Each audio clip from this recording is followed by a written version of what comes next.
All right, I'm not going to sugarcoat this, but I give this direct challenge to Elon Musk. I invite you to be on my show and to talk about this new America party that you're pumping up. All right. Now, the thing is, I'm feeling jaded when it comes down to electoral politics. Misty Winston, who has a show now on Due Dissidents every Wednesday on Rumble. You know what, Misty? You're 100% right about electoral politics, but I would like to hear this, okay? Because I want to humor it, because for the past 8 years, I have been very vocal about third parties. I support the Green Party. I support the Libertarians. I support socialist working parties. And I support independent non-affiliate parties, okay? And I believe that third parties have a right to be on the debate stage and to be on the ballot. Now, for 8 years, Hard Lens Media has been interviewing independent candidates, not only here in Illinois, but in New York State and all across this wonderful, beautiful country. And they all have the same story. Democrat and Republican politicians at the state and federal level prohibiting them from being on the debate stage and being on the ballot.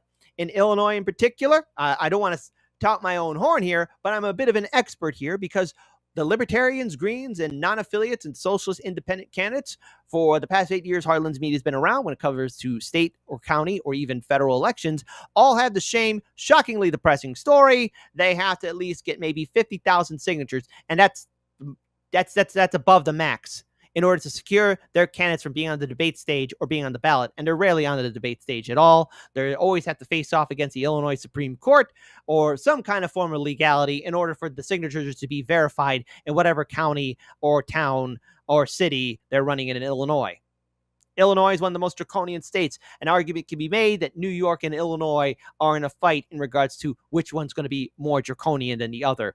Larry Sharp and Jose Vega, I would defer to them because not only do they have their own podcasts and shows, but they've also run for office, okay?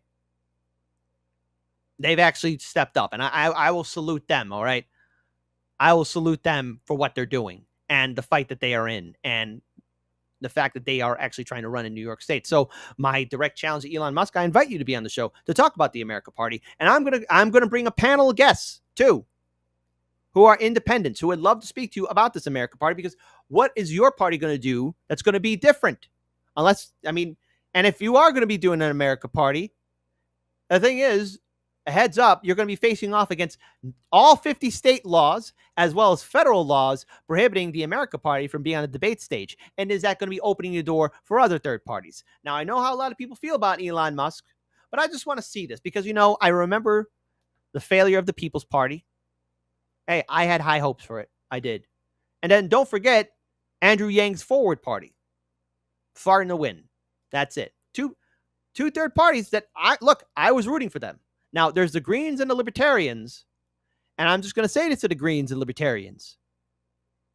For the love of God, get your act together, because I'm seriously fully moving into the camp of electoral politics doesn't matter anymore, and everything I said about third parties is just falling on deaf ears. So let's go ahead and talk about this. This is the America First Party, because Elon and Trump had a falling out, and I invite them to talk about this. And I'm going to bring a whole panel of guests, my fantastic friends, to join me too. Elon Musk declared the launch of his new political party on Saturday, a project he has repeatedly floated in the week since his explosive breakup with President Donald Trump, but provided no details. Oh boy, here we go. As how he planned to jump through the hoops necessary to establish a viable alternative, which there are a lot. You can have all the money in the world, but there are state laws and federal laws, and each state law is different. Some states are not as draconian. Other states are horrifyingly brutal. Case in point, Illinois and New York State. I'm not saying I'm an expert in covering third parties in Illinois, but my videos and interviews speak for themselves. And it's always the same. Always will be the same.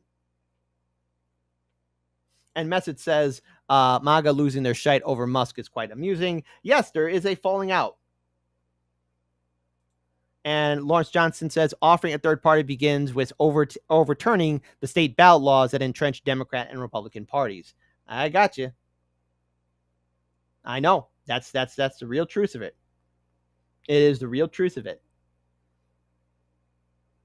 And so there you go. And it's a horrifying thing. That's a horrifying thing when it comes down to third parties and just really how there's a full-on lack of support for third parties, especially in this country, because corporate media also Corporate media also plays a role in the censorship. So there you go. And of course, Dopa Mini says, America Party, money, vomiting, yawning, slap in the head. Absolutely. Exactly. So continuing on, the billionaire entrepreneur and one-time Republican mega donor, not his first time, who mere months ago appeared as the president's right-hand man in the Oval Office after pouring millions into his campaign, has for weeks publicly contemplated starting a new third party to disrupt the current system.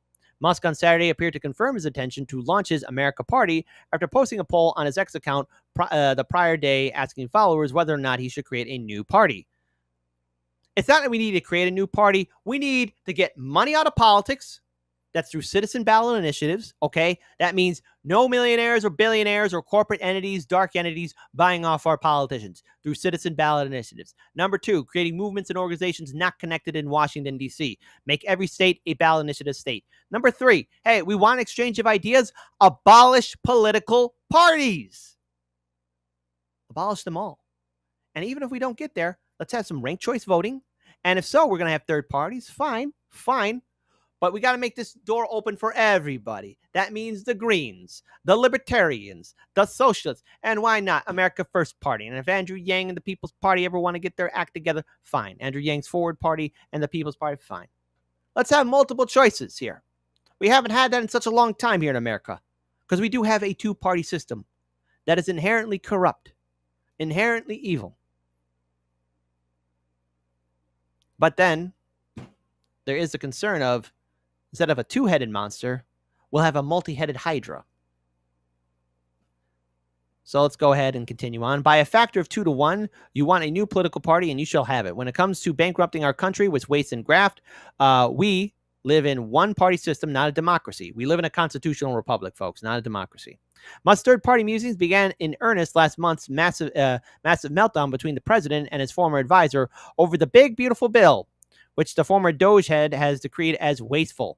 And by the way, if you're on Medicare, Medicaid, Social Security Disability Insurance, if you're on SNAPs, if you're on any other social program, you're going to get the cut. And it's not good because Trump just signed it. So it's official. Big Beautiful Bill is now part of our big, beautiful lives.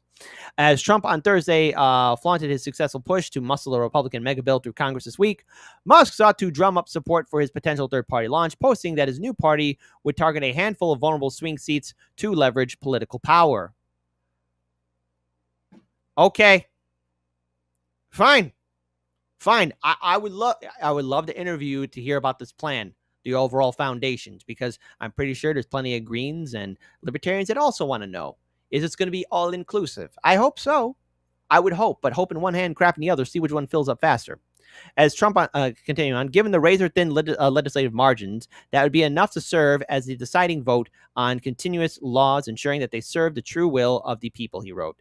Musk may have the millions to pour into backing certain candidates, which he's already promised to do, pledging to support Representative Thomas Massey's re-election campaign amid targeting from Trump. Establishing a third party involves a series of thorny obstacles, including navigating complex state laws, ballot access regulations, and other legal hoops. Here, look. I'm going to give Elon Musk a heads up. Okay, in Illinois, if he considers of bringing his America First Party here in Illinois. Democrat and Republican politicians at the bare minimum need 2,000, maybe 5,000 signatures. But pretty much they got the door open. Even in an all-blue state, a Republican get on the ballot and get on the debate stage. If you're an independent, the Greens and Libertarians theoretically can have to get the same number. But because the system is so strict here, in order for them to truly be safe, they have to at least get 50,000 signatures. Every I is dotted correctly. Every T is crossed.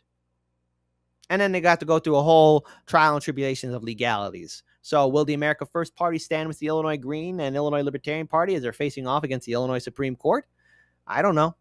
I know in 2022, when I voted in the midterm election cycle, I was shocked. And I only can imagine the sleepless nights the Illinois Libertarian Party did to make sure all of its candidates got on the ballot. That was incredible. I remember that. I remember talking to the guy who was leading the charge on it. I'm pretty sure he still has that 1,000-mile stare. How he pulled that off. I know how people might feel about religion, but that was a miracle. in Illinois, almost every ballot had a Libertarian Party candidate on it. I've never seen anything like it. That was one hell of a push for 2022 in Illinois. I'll also give this other free advice here too. When it comes down to the debate stage, what will you do to make sure your candidate can get on the debate stage? Because we've only seen third parties really shake things up. And one best example of a third party candidate really shaking things up and demolishing the Democrats and Republicans was Jesse Ventura's run as an independent running for governor. I think it's the first time ever in recent history, in recent memory, in which a third party candidate not only abolished the Democrat candidate, but the Republican candidate at the same time. And the people of Minnesota voted for Jesse Ventura. That was so earth shattering. I bet it still gives the Democrats and Republicans PTSD to this day. Then, of course, you have Ross Perot in his run. You know, a lot of people were making fun of him when he made that vacuum cleaner noise about NAFTA. Oh, how many people are still laughing at him now? Homeboy was spot on. And then, of course, there's Ralph Nader. I know a lot of people have a problem with Ralph Nader now, but hey, him running as a Green Party candidate was necessary. So we need to really be talking about third parties and independents. And not to mention, look, the 2024 election cycle, while I have a lot of criticism towards all the independents running, it was the first time ever we saw third parties and independents get treated with more coverage. I will argue some respectable articles, others mostly negative, but where third parties were getting a lot of attention. That goes for the Greens, Libertarians, Cornel West campaign, and yes, even RFK Jr.'s independent run as well. So I am curious. I am curious to see what this concrete plan will be from Elon Musk and how sincere it will be. And I invite him on the show to talk about it because we have talked about third parties. We've talked about independence. And I want to see that happen. So without further ado, everybody tuning in, I mean, what are your thoughts about third parties? Are you just done with burnt out with electoral politics, or you want to give it one more shot? 2026 and 2028 are around the corner. Who's ready to have some fun? And don't forget to subscribe.